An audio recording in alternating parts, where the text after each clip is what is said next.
मस्त एकदम तगड़ा सा। तो शुरुआत करते हैं आज हम लोग IUPAC नेमिंग का सेकंड लास्ट लेक्चर। अभी तक हम लोगों ने जितना भी एल्केन है, एल्काइन है, इन सब का नामकरण देख चुके हैं, ठीक है ना। एल्किन का जो चक्रीय एल्किन है उसका भी नामकरण देख डाले थे, चक्रीय एल्केन का भी नामकरण देख डाले थे, जटिल प्रतिस्थापियों का भी नामकरण देख डाले थे, और पहुंच गए थे किसमें हम लोग, क्रियात्मक समूह के नामकरण में। सबसे पहले किसका नामकरण पढ़े थे, एल्कोहल का नामकरण, लास्ट में क्या लगता है OL। उसके बाद किसका देखे थे, एल्डिहाइड का नामकरण, जिसमें क्या लगता था अल, AL, क्लियर है ना। उसके बाद नामकरण देख लिए थे कार्बोक्सिलिक एसिड का, और किसका नामकरण देखे थे, कीटोन का, और कौन सा नामकरण किए थे, एस्टर का, क्लियर है ना, ईथर का किए थे, सॉरी किसका नामकरण किए थे, ईथर का। अब जो नामकरण सीखेंगे ना आज, वो सीखेंगे किसका, एस्टर का नामकरण, एमाइड का नामकरण, एमिन का नामकरण, ठीक है ना, हेलोएल्केन, हेलोएरिन जो है ना, उन सभी का नामकरण। और इसी के साथ चैप्टर क्या हो जाएगा थोड़ा सा, यानी कि जो सेकंड लास्ट पार्ट है वो समाप्त हो जाएगा। कल एक लास्ट लेक्चर आएगा किसका, बहुक्रियात्मक समूहों का नामकरण, ठीक है। उसके साथ पूरा ये IUPAC नेमिंग जो हमारे 12वीं के लिए MP है उतना क्या हो जाएगा खत्म, ठीक है। और एकदम विस्तार से पढ़ेंगे जब कौन सा क्लास का शुरुआत करेंगे, 11वीं का IUPAC नेमिंग तब, ठीक है ना, उसमें अलग से और पढ़ लेंगे, ठीक है। चलो शुरुआत करते हैं अब किसका नामकरण, एस्टर का IUPAC नामकरण।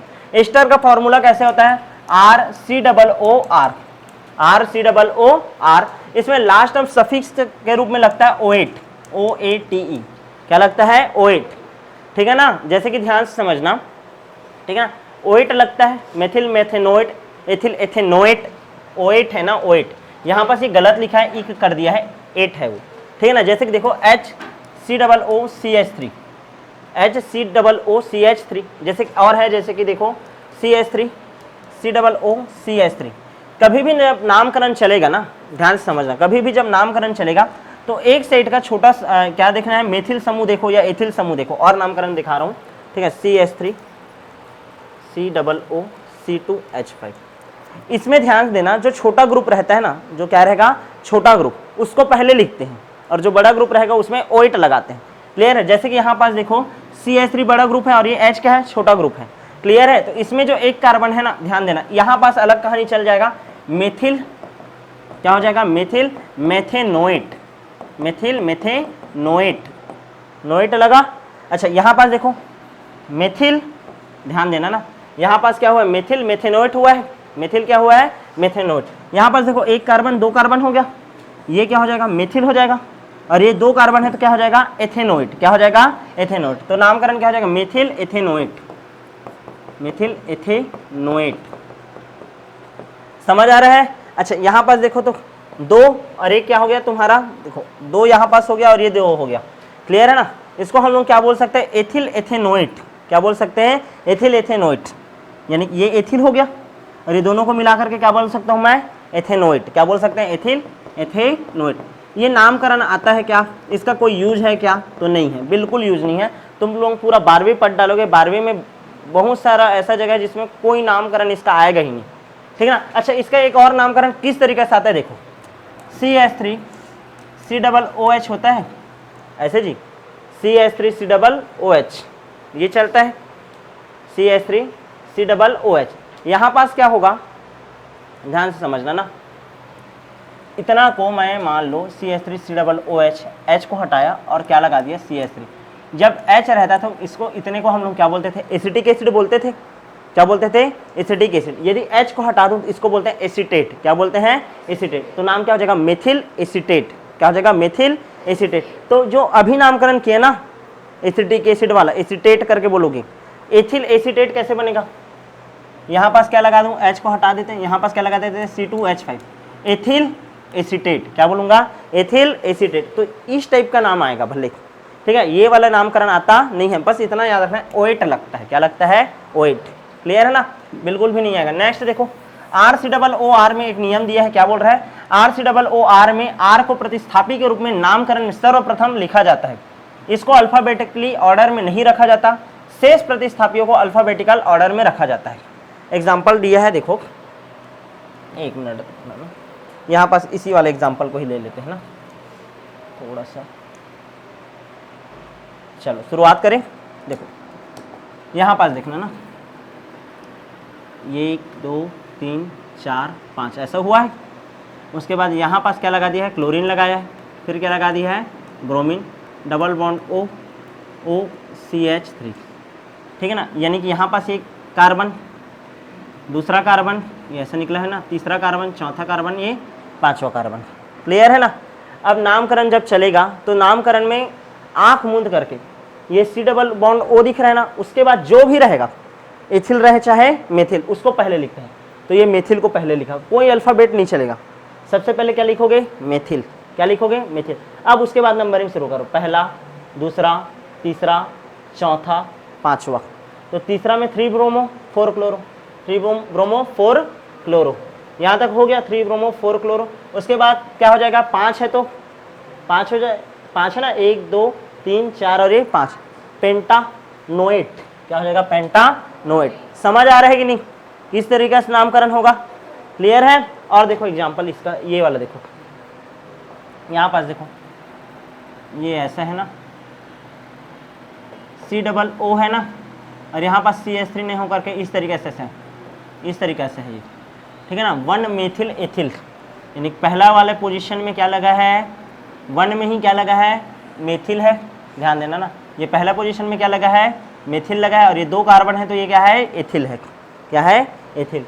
नहीं आ रहा होगा समझ, एक बार बना देते हैं इसको। देखो एक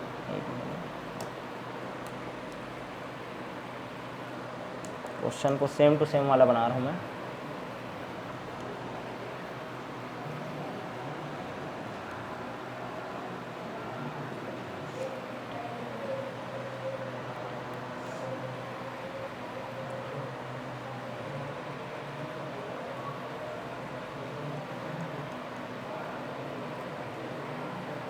चलो इसका नामकरण करते हैं।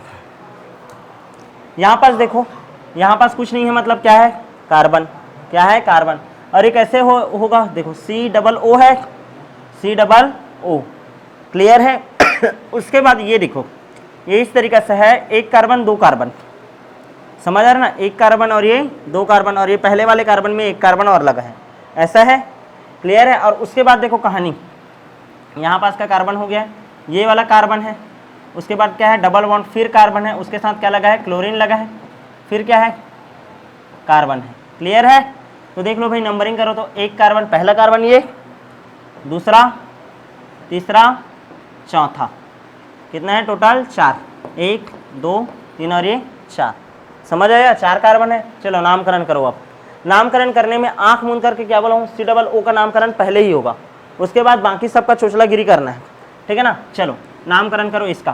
तो ये देखो प्रतिस्थापी ही समझो इसको, प्रतिस्थापी का भी प्रतिस्थापी, ये वाला का नहीं तो ये 1 2, ये 1 और ये 2, तो क्या हो जाएगा? 1 मेथिल, 1 मेथिल, फिर क्या है? ये एथिल, 1 मेथिल एथिल हो गया पहले इसका नामकरण। उसके बाद अब इसको करो, क्या आ जाएगा? 4 है ना। अच्छा, यहाँ पास पहला, दूसरा, तीसरा, तीसरा में क्या है? क्लोरीन है, 3 क्लोरो। उसके बाद टोटल कितना है? 4 है। ब्यूटेन, ब्यूटेन है ना, ब्यूट है, पहले तो ब्यूट लिखा ना, ब्यूट। उसके बाद देखो कौन से नंबर में? दूसरा में क्या है? इन, ब्यूट 2 इन, फिर लास्ट में क्या लगेगा? OH। क्या लगेगा? OH। तो इस तरीके से नामकरण चलेगा। क्लियर है। तो ये हो गया आपका किसका नामकरण? एस्टर का नामकरण। जिन लोगों को समझ नहीं आ रहा है वो बार बार वीडियो देख लेना, कंप्लीट देखना पूरा, ठीक है ना। 1 से लेकर के 5 तक वीडियो पूरा देखना, उसके बाद ये 6वां वीडियो देखना, सब चीज़ क्लियर होते जाएगा, ठीक है। एक दिन का कहानी नहीं रहता, 10 से 15 दिन, कई लोगों को पूरा साल भर लग जाता है ये सब सीखने में, धीरे धीरे करके, ठीक है। तो तुम लोगों को एकदम साल भर नहीं लगाना है, 10 दिन में कंप्लीट करना है, ठीक है। नामकरण जितना ज़्यादा जानोगे, ठीक है ना, उतना ही ज़्यादा तुम लोग को हल्का पड़ेगा ऑर्गेनिक केमिस्ट्री, ठीक है। और देख लो C2H5 C डबल O, फिर CH3, फिर वो देखो C2H5 C डबल O, ऐसे करके किया है, ठीक है। तो इसको फिर नामकरण किया है डाई एथिल प्रोपेन 1,3 डाईओएट। अब ये ऐसा सब चोचलाबाजी तुम लोग करोगे, ऐसा सब आता बिल्कुल नहीं है, ठीक है ना। ये थोड़ा सा हायर लेवल होते जाएगा तब आएगा। चलो नेक्स्ट नामकरण देखिए क्या, नेक्स्ट है नामकरण एमाइड का नामकरण। हमारे कोर्स में एमाइड के बारे में बिल्कुल भी दिया हुआ नहीं है, हम लोग किसके बारे में पढ़ेंगे? एमिन का नामकरण। इस कारण मैं एमाइड का नामकरण तुम लोगों के में छोड़ रहा हूँ। वैसे चाहोगे तो सीधा याद रख सकते हो, एमाइड में लगता है NH2 लगता है, क्या लगता है? NH2। क्या होता है formula? R C double bond O NH2। अब R की जगह तुम लोग अलग अलग कंपाउंड लगाते जाओ, जैसे कि यहाँ पास लगा H C double bond O NH2 है, एक कार्बन है, एक कार्बन को क्या बोलते हैं मेथेनामाइड। क्या हो जाएगा मेथेनामाइड। मान लो यहाँ पास क्या होता है CH3 हो गया, अरे C double bond O NH2, ठीक है, कितना कार्बन हो, एक और ये दो, तो क्या हो जाता है एथेनामाइड। क्या हो जाता एथेनामाइड। तीन होता तो क्या हो जाता प्रोपेनामाइड। क्या हो जाता प्रोपेनामाइड। इस तरीका हो गया। अच्छा ये प्राइमरी एमाइड है। सेकेंडरी एमाइड का नामकरण यदि करना रहता तो कैसे होता है, RC double bond O NH2 होता था ना, अभी NH2 था, एक H को हटा करके यहाँ पास क्या ला दिया, फिर से R लगा दिया। क्या लगा दिए R, तो ये हो गया क्या तुम्हारा द्वितीयक एमाइड। क्या हो गया द्वितीयक एमाइड। द्वितीयक एमाइड का जब नामकरण करते हैं तो N एल्काइल एल्केनामाइड लिखते हैं, N एल्काइल एल्केनामाइड, एल्केनामाइड, ठीक है। कैसे होता है N एल्किल एल्केनामाइड, ध्यान से देखो, ऐसा है CH3, ध्यान देना ना, CH3 CH2 C double bond O, यहाँ पास NH और ये CH3, ठीक है। तो सबसे पहले जो छोटा पार्ट रहेगा उसको N एल्किल लिखोगे। क्या लिखोगे, N एल्किल। ये N है, इसके साथ कौन सा एल्किल जुड़ा है, छोटा वाला पहले को लिखते हैं ना एल्किल, तो ये क्या N मेथिल हो जाएगा।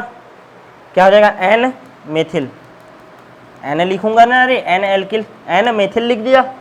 उसके बाद चलो नामकरण करो इसका, 1 2 3, 3 को क्या बोलते हो प्रोप, तो प्रोपेनामाइड, N मेथिल प्रोपेनामाइड।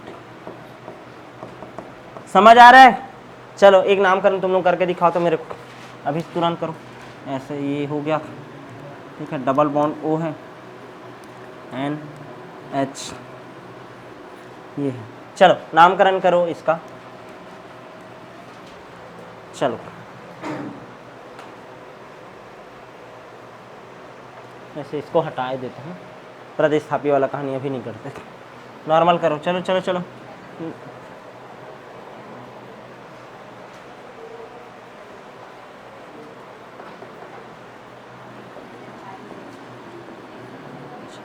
ठीक,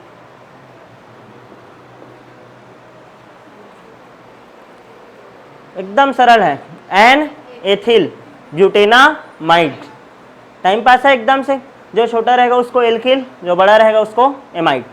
क्लियर है। तो ये हो गया किसका नामकरण, द्वितीयक का। किसका, द्वितीयक का। तीसरा देखो, तीसरा नामकरण जब चलेगा तृतीयक का, N alkyl, N alkyl, N alkyl, N alkyl, N alkyl alkanamide, alkanamide, ऐसा चलता है। एग्जाम्पल देखो,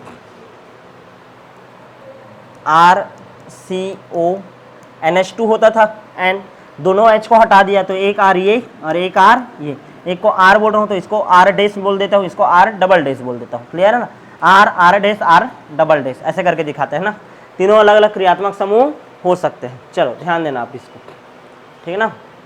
यहाँ पास मान लो H किया, C डबल बॉन्ड O, ये N, एक साइड CH3, दूसरा साइड भी क्या रख देता हूँ CH3 रख दे क्या, चलो C2H5 दिया, जैसे एग्जाम्पल में दिया वैसे कर देते हैं। क्लियर है। चलो नामकरण करो इसका, ठीक है। तो मैं क्या बोला हूँ, N के इस साइड वाले को पहले लिखते हैं, ठीक है ना, एल्किल बनाते हैं जी, एल्किल, ठीक है। तो चलो एल्किल बनाओ इसको, पहले मेथिल और ये क्या है एथिल, तो N मेथिल N एथिल, ऐसा वाला कहानी चलेगा, चूंकि E वाला पहले आता है तो N ethyl, N ethyl, N last है। अब एमीन का IUPAC नामकरण, एमाइड था उसमें RC double bond O NH2 था ना, मान लो अब ऐसा RNH2 है तो इसको बोलते हैं एमीन। क्या बोलते हैं, एमीन। ये एमाइड है और ये क्या है, एमीन है। हमारे में पूरा एक चैप्टर है, ठीक है ना, नाइट्रोजन युक्त क्रियात्मक समूह करके, ठीक है। तो उसमें हम लोग पढ़ते हैं किसके बारे में, एमीन के बारे में। क्लियर है ना। तो हम लोग को जानना जरूरी है किसका नामकरण, एमीन का। एमीन कितने प्रकार का रहेगा, 3, प्राथमिक एमीन, द्वितीयक और तृतीयक एमीन। क्लियर है ना। मान लो ऐसा है RNH2 है, इसको प्राथमिक एमीन बोलूंगा, RNH है तो क्या बोलूंगा द्वितीयक, और मान लो R और ये R ऐसा है तो इसको क्या बोलूंगा तृतीयक एमीन। क्लियर है कि नहीं, ठीक है। अच्छा अब इसका नामकरण जब चलेगा तो नॉर्मल का तो ध्यान से समझना ना, जैसे CH3NH2 है ऐसा है, ठीक है ना, CH3NH2 है मेथेनामीन, C2H5NH2 है, क्या हो जाएगा एथेनामीन, C3H क्या हो जाएगा जी 3 दूनी 6 7 NH2 क्या हो जाएगा प्रोपेनामीन, ऐसा वाला हो जाएगा। लेकिन जब ऐसा रहे तो CH3NH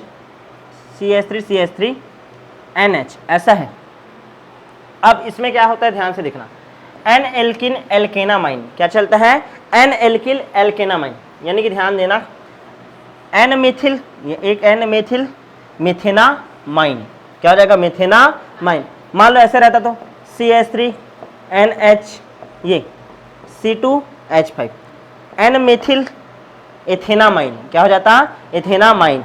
क्लियर है ना, एन मिथिल एथेनामाइन, एन से जुड़ा हुआ एक और फिर मेथेना एथेना होगा तो एथेनामाइन, दो ठोक है ना एथेनामाइन, तीन होता तो प्रोपेनामाइन, चार होता तो ब्यूटेनामाइन, ऐसे करके नामकरण चलेगा इसका। चलो बताओ ये वाला, ये तो और टाइम पास है, ठीक है। कैसे रहेगा, जैसे कि CH3 CH3 CH3 ऐसा है ना, ठीक है। तो क्या हो जाएगा एन मेथिल एथेनामाइन, सॉरी मेथेनामाइन, इस टाइप का नामकरण हो सकता है। क्लियर है ना, तो ये सब नामकरण देख लेना, उस टाइम जब पढ़ेंगे ना हम लोग नाइट्रोजन युक्त क्रियात्मक समूह, तो उसके बारे में और ज्यादा डिटेल पढ़ेंगे। एमाइन लगता है, क्या लगता है लास्ट में एमाइन, ठीक है ना, AMINE एमाइन या एमिन। क्लियर है।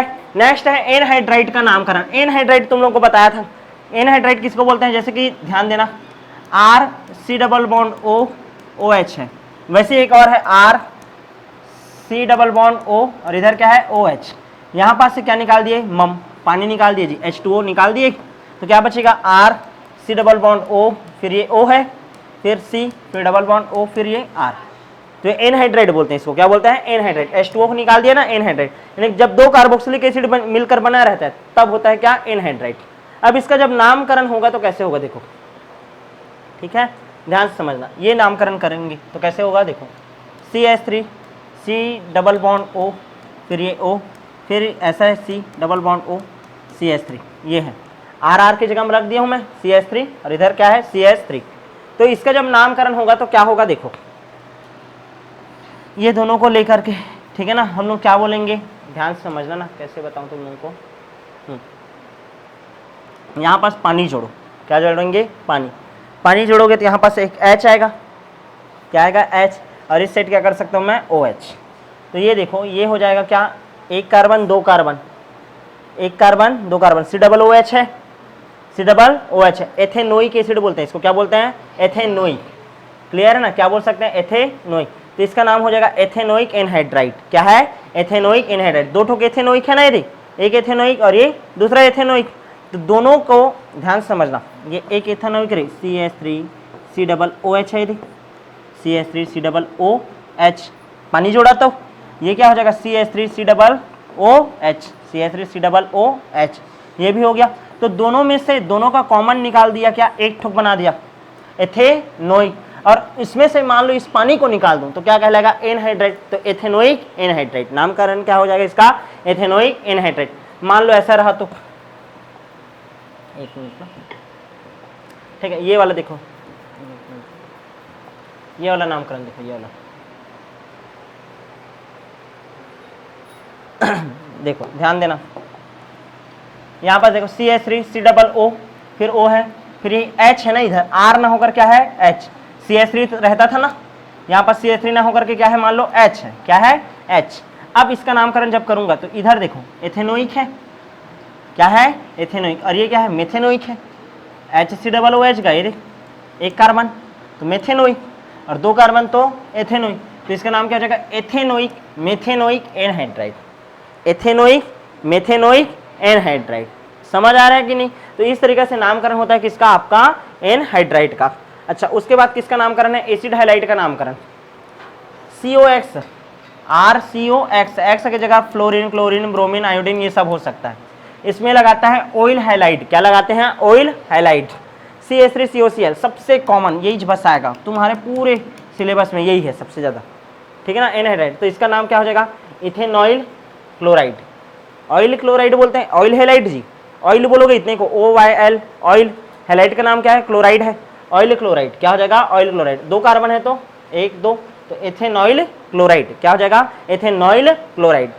यहाँ पास क्या हो जाएगा एक कार्बन दो कार्बन तीन कार्बन चार कार्बन, ब्यूटेन है, ब्यूटेड, फिर 3 में क्या है इन है, फिर क्या लगाएंगे ऑयल, और ये क्या है ब्रोमीन है तो ब्रोमाइड, क्या हो जाएगा ब्रोमाइड। तो ऑयल हेलाइट, हेलाइट की जगह क्लोराइड ब्रोमाइड आयोडाइड ऐसा लगा सकते हो। क्लियर है ना, एग्जाम्पल करोगे तब सब समझ आएगा। नेक्स्ट है क्या साइनाइड, ठीक है। साइनाइड में लास्ट हम नाइट्राइल लगाते हैं, क्या लगाते हैं? नाइट्राइल। तो देखो एक कार्बन दो कार्बन, तो एथेन नाइट्राइल क्या हो गया? Ethane nitrile. एक कार्बन दो कार्बन तीन कार्बन चार कार्बन, ठीक है ना, एक दो तीन, यहाँ पास मान लो ब्रोमो है तो 3 bromo but 2 ene nitrile. Last हम नाइट्राइल लगाते हैं, CN रहेगा उसमें, क्या लगाते हैं? नाइट्राइल। बस इतना ही याद रखना है, ठीक है ना।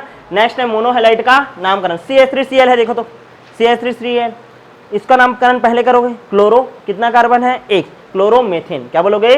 क्लोरोमेथेन। इसको क्या बोलोगे? ब्रोमोएथेन, क्या बोलोगे? ब्रोमोएथेन। यहाँ पास देखो CH3CH3, तो यहाँ पास देखो दूसरा पोजीशन पर ब्रोमो लगा है, तो 2 ब्रोमो, कितना है? 3 प्रोपेन, 2 ब्रोमो प्रोपेन। समझ आ रहा है कि नहीं? तो इस तरीके से नामकरण हो जाता है किसका? आपका हेलो एल्केन का। किसका नामकरण? हेलो एल्केन का। यहाँ पर देखो CH2Br, CH2Br, तो यहाँ पास क्या हो जाएगा? 1 पोजीशन और दूसरा पोजीशन 1,2 डाइब्रोमो, 1,2 डाइब्रोमो एथेन, क्या हो जाएगा? 1,2 dibromo ethane. Try halo alkane का नामकरण CHCl3, क्लोरोफॉर्म बोलते हो जिसको, CHCl3 कैसे होगा? CHCl3 है, ये कैसे लिख सकते हो? CH, एक क्लोरीन, दूसरा क्लोरीन और ये तीसरा क्लोरीन, तो इसको क्या बोल सकते हो? ट्राइक्लोरो, एक कार्बन है तो मेथेन, ट्राइक्लोरो मेथेन। क्लियर है कि नहीं? तो इस तरीके से नामकरण करना है। यहाँ तक क्लियर है? ये आइसोनाइट्राइल का तुम्हारे में नामकरण नहीं आएगा। कार्बिलेमिन किसे कहते हैं? RCN होता है तो नाइट्राइल बोलते हो तुम लोग, RNC हो जाए तो आइसोनाइट्राइल बोलते हैं। क्या बोलते हैं इसको? आइसोनाइट्राइल, या इसी को बोलते हैं कार्बिल एमिन। क्या बोलते हैं? Carbyl amine. कार्बिल एमिन अभिक्रिया क्या है करके आएगा।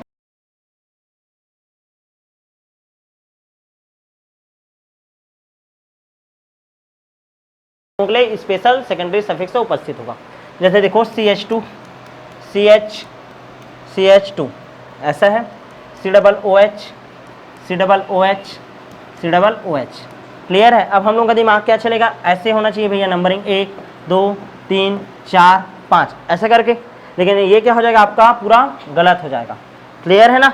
जब क्या बोल रहा है ध्यान से समझना, 2 से अधिक हो जाए, ऐसा कार्बन वाला कहानी, यानी क्रियात्मक समूह धारण करने वाले जिसमें कार्बन उपस्थित हो, ऐसा क्रियात्मक समूह जिसमें क्या हो? कार्बन उपस्थित हो, इसको पूरा अलग मानना है और इसको पूरा अलग मानना है। क्लियर है ना? 1 2 3, तो पहला दूसरा और ये तीसरा, पहला दूसरा और तीसरा में क्या लगा है तुम्हारा? कार्बोक्सिलिक एसिड लगा है, और ये क्या है? 3 है तो प्रोपेन, क्या है? प्रोपेन। तो क्या नामकरण होगा? Propane 1 2 3 try carboxylic acid, try carboxylic acid. समझ आया कि नहीं? इस तरीके से रहेगा ना।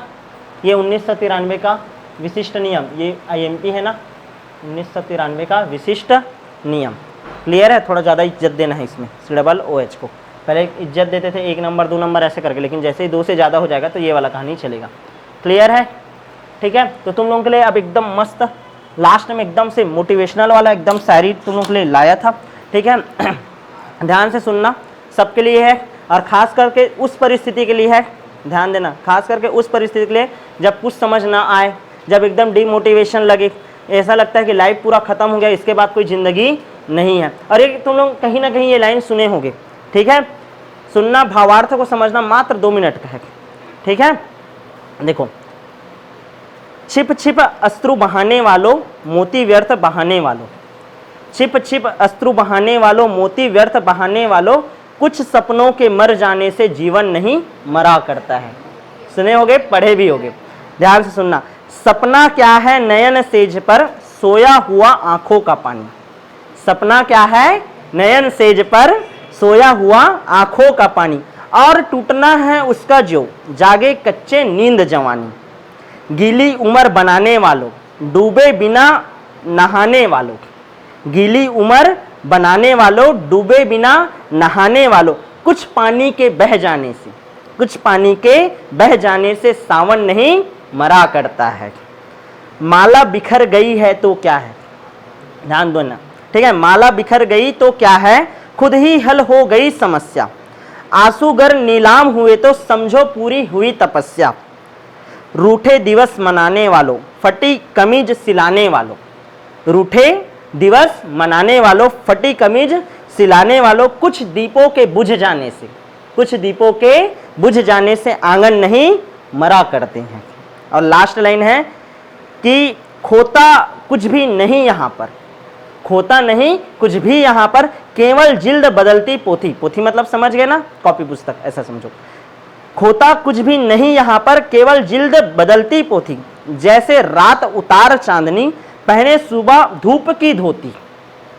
जैसे रात उतार चांदनी पहने सुबह धूप की धोती, वस्त्र बदलकर आने वालों, वस्त्र बदलकर आने वालों, चाल बदलकर जाने वालों, चंद खिलौनों के खो जाने से, चंद खिलौनों के खो जाने से बचपन नहीं मरा करता है।